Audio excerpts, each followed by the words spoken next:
Praise the Lord. Good morning. கர்த்தர் நல்லவர், அவர் கிருபை என்றும் உள்ளது. ஏசாயா 40ஆம் அதிகாரம் 31ஆம் வசனம். கர்த்தருக்கு காத்திருக்கிறவர்களோ புது பலன் அடைந்து கழுகுகளைப் போல செட்டைகளை அடித்து எழும்புவார்கள். அவர்கள் ஓடினாலும் இளைப்படையார்கள், நடந்தாலும் சோர்ந்து போகார்கள். ஏசாயா 40ஆம் அதிகாரம் 31ஆம் வசனம். ஆண்டவராய் இயேசு கிறிஸ்து நமக்கு அநேக ஆண்டுகளுக்கு முன்பாக அல்லது கடந்த ஆண்டு அல்லது இந்த ஆண்டு துவக்கத்தில் வசனம் மூலமாகவும் தம்முடைய தீர்க்கதரிசிகள் மூலமாகவும் நமக்கு வாக்குத்தத்தங்கள் கொடுத்தார். தீர்க்க தரிசனமான வார்த்தைகள் கொடுத்தார். ஆனால் இன்னும் நிறைவேறவில்லை. இந்த ஆண்டு துவங்கி 6 மாதங்கள் முடிவடைகிற நிலையிலும் இன்னும் நிறைவேறவில்லையே என்ற ஒருவித ஏக்கத்தோடு தாகத்தோடு கர்த்தருக்கு காத்திருக்கிறவர்களாக நாம் இருக்கலாம். அப்படி அவருடைய கரத்தின் கிரியைகளுக்காக இயற்கைக்கு அப்பாற்பட்ட அதிசயங்களையும் அற்புதங்களையும் நாம் பெறுவதற்காகத்தான் கர்த்தர் நம்மை இதுவரை பாதுகாத்து வழி நடத்தி வந்திருக்கிறார். மேலும் அவருடைய அற்புதத்தை அதிசயத்தை பெற காத்திருக்கும் நமக்காகத்தான் கர்த்தர் ஏசாயா தீர்க்கதரிசி மூலமாக இன்று இந்த மாதம் 1ஆம் நாள் காலை வேளையில் ஆண்டவராய் இயேசு கிறிஸ்து சொல்வது என்னவென்றால், கர்த்தருக்கு காத்திருக்கிறவர்களோ புது பலன் அடைந்து கழுகுகளைப் போல செட்டைகளை அடித்து எழும்புவார்கள். அவர்கள் ஓடினாலும் இளைப்படையார்கள், நடந்தாலும் சோர்ந்து போகார்கள் என்று ஒவ்வொரு நாளும் நாம் எதிர்பார்த்து இளைப்படைந்து சோர்ந்து போய் கவலையோடு இருக்கிற நமக்குத்தான் கர்த்தர் இந்த வாக்குத்தத்தத்தை இந்த மாதம் நமக்கு கொடுக்கிறார். ஆபிரகாமுக்கு வாக்குத்தத்தத்தை கர்த்தர் கொடுத்தார்.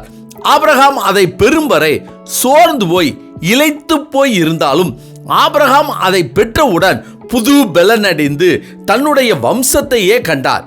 யோசேப்புக்கு கர்த்தர் சொப்பனத்தை கொடுத்தார். அது நிறைவேறும் என காத்திருந்தவருக்கு அடி உதையும் சிறைச்சாலையும் தான் காத்திருந்தது. யோசேப்பு அதையும் கடந்து வரும்போது ஒரே நாளில் ஒரே இரவில் புது பலன் வந்தது. இந்த பலன் தான் தேசத்தையே ஆள வைத்தது. ஆடு மேய்த்து கொண்டிருந்த தாவீதுக்கு அபிஷேகம் கிடைத்தது. சாதாரண அபிஷேகம் இல்லை, ராஜரீக அபிஷேகம், ராஜாவாக அபிஷேகம். ஆனாலும் ஆடுகள் பின்னே அலைந்து இளைத்து போனான், சோர்ந்து போனான். தன்னுடைய உயிரை காப்பாற்ற காடுகளிலும் மேடுகளிலும் மலைகளிலும் ஓடி ஒளிந்தான்.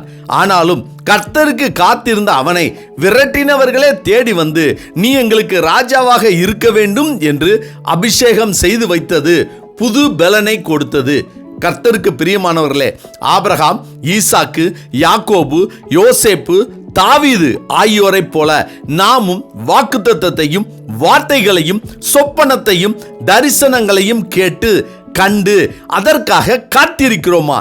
ஆபிரகாம், ஈசாக்கு, யாக்கோபு, யோசேப்பு, தாவீதுக்கு தாம் சொன்னதை நிறைவேற்றி கொடுத்த தேவனையே தெய்வமாக கொண்டு வழிபடுகிற நமக்கும் அவர்களுக்கு கொடுத்த வாக்குத்தத்தத்தை நிறைவேற்றியதை போல காத்திருக்கிற நமக்கும் அவர் சொன்னதை நிறைவேற்றி நம்மையும் மகிமைப்படுத்தி நமக்கும் புது பலனை கொடுத்து ஆசீர்வதித்து வழி நடத்துவார். ஆமென். ஜெபிப்போமா? கடந்த 6 மாதங்களாக எங்களை கண்மணி போல பாதுகாத்த சர்வ வல்லமை உள்ள சேனைகளின் தேவனாகிய கர்த்தாவே, இந்த 7ஆம் மாதமும் முதல் நாள் காலை வேளையை எங்களை காண செய்த எங்கள் தேவனே, நாங்கள் உம்மை துதிக்கிறோம். உமக்கு காத்திருக்கிற நாங்கள் புது பலன் அடைந்து கழுகுகளைப் போல செட்டைகளை அடித்து ஓடினாலும் இளைப்படையாமல் நடந்தாலும் சோர்ந்து போகாமல் இருக்கக்கூடிய கிருபையை கர்த்தர் எங்களுக்கு தருமாறு நாங்கள் ஜெபிக்கிறோம். கர்த்தாவே, இந்த மாதத்தில் நாங்கள் எதிர்பார்த்திருக்கிற நல்ல முடிவுகளையும் இயற்கைக்கு அப்பாற்பட்ட அதிசயங்களையும் அற்புதங்களையும் எங்கள் வாழ்க்கையில் செய்ய வேண்டும் என இயேசு கிறிஸ்துவின் நாமத்தில் ஜெபிக்கிறோம் நல்ல பிதாவே. ஆமென், ஆமென். கர்த்தர் நல்லவர், அவர் கிருபை இன்று முழுவதும் நம்மோடு கூட இருப்பதாக. ஆமென்.